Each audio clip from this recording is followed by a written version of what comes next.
Listen, man. Listen.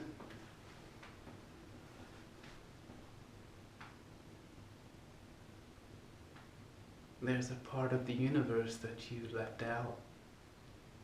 It's not my fault. You left out a part of the universe in your analysis. Now, I am not saying that your analysis is wrong. I am just simply saying that there's a part of the universe that you left out of your analysis. Now, I can't help you with that. That is something that's between you and your analysis. That's something that you're going to have to rectify on your own time. But what I'm trying to say to you now is that if you want to impress the people around us who have taken a special interest in your analysis, that you may want to consider bringing in that one special part you neglected. That one part of the universe that you left out of your analysis. That one missing element from your analysis is going to hijack the propriety of your analysis. It's going to skew the truth. Now, I don't have a dog in this fight. I don't have a dog.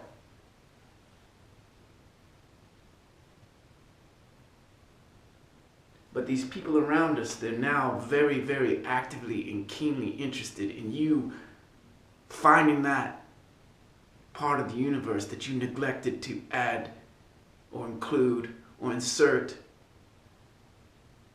into your analysis. If you can't find that missing ingredient, you're going to lose all these people. They're going to sit back down on their benches and continue to eat their gruel like it's the tastiest substance they put into their little foul mouths. You're going to lose them. You need to look deep.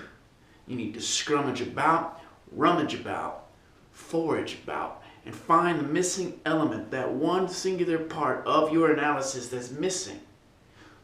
It could be anywhere in the universe. So the question I'm going to pose to you right now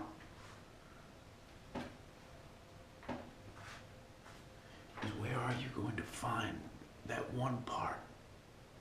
Huh? That one part of the universe that you're going to put in through the back door and just insert into your analysis like a battery. And then it's going to all be right for you. All these people are going to keep on looking at you. They may subscribe to your YouTube channel, right? They may say, yeah, hit me up with your newsletter. Let's inbox me. You know what I mean? You could have legions of acolytes. If you just find out one missing element. No. No, don't you? That's not what we're going to do right now. You're not going to turn away because I've highlighted an inadequacy in the formula that you're using. You're not going to go anywhere. I feel like you're making an exit right now. I feel like you are making an exit, bro. Because I shined a spotlight on you. You thought you had it easy. You thought you were going to clinch the argument. But I have a special gift. I have a particular aptitude and a peculiar insight into how people do what people do. And I saw you making an exit because I called you out. I called you out on that one missing part of the universe that ties it all together. It's like the rug in the room that ties the room together. You don't know what that part is. I'm not saying that I know what that one missing part of the universe is. I'm not saying that I know that.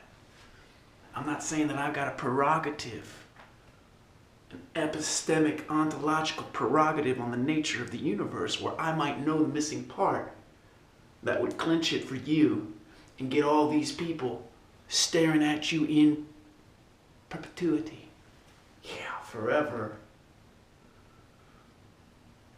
I'm not a big deal. Now, I'm not a big deal like you. I don't actually have a cosmic mathematics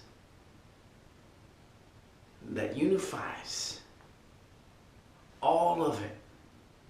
But I do know when someone is missing a part of the universe and refuses, in a sense, to integrate that one part. Put it in the back door. Clinch it.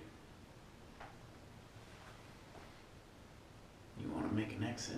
I know you do. I embarrassed you. Feeling shame right now?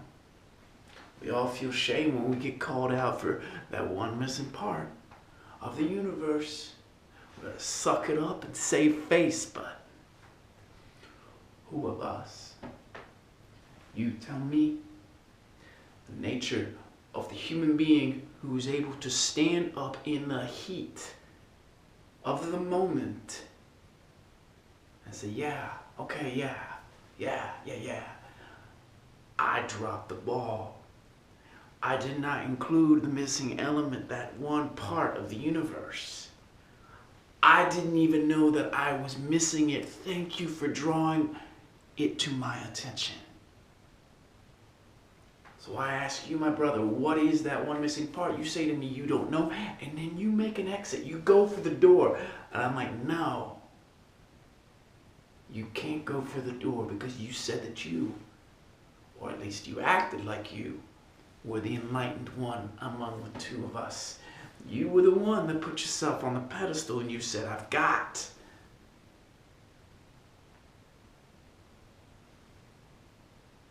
the big picture, man. I've got the big picture. I know what it's all about. I'm the one that you should consult when it comes to the big picture of the whole shebang. And like I said, once you told me like that, I was a moth to the flame. Bam. A fly on shit and a pig in mud. Because then I hung on every single word because you said that you had the big picture, that you knew the whole shebang. But like Paris and Achilles, with that arrow going into the heel, I have the special gift. So when you give me your metacosmic narrative, the special trajectory that encompasses every detail and facet of the manifest realm, I am able to deconstruct whatever vulnerable architecture arises in our shared mind. And that's when I go in for the kill. And I find the one part that you omitted from your analysis. And what that does is that makes me supreme. I am now the dominant monad, the regnant nexus that appropriates every possibility unto myself. That's what I do. Because even though I have not erected a giant edifice, right? The tapestry of being that weaves it all together, I have special access to that one part that you forgot, that you omitted. And now I'm king of the hill because of your negligence.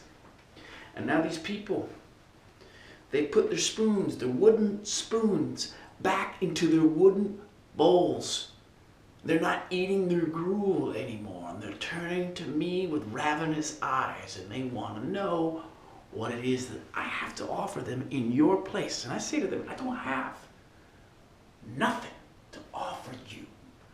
I've got a special aptitude for the deconstruction of a pretender to the throne. But I cannot erect a new throne. No. I am somebody who comes and goes. I am a nomad in the night, a wanderer among shadows. I simply go from kingdom to kingdom and knock, boom, and rap on the big door out front. The wooden colossus with the big circular handle, and I pull on it.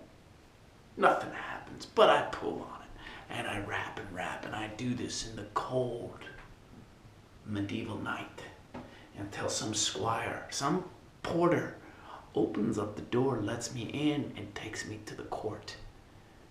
Takes me into the innermost sanctum of the castle, where I listen to the purveyors of cosmic theories.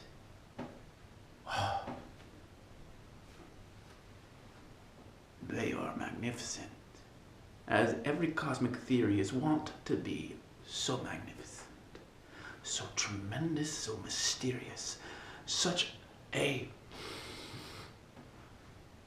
inconceivably grand testament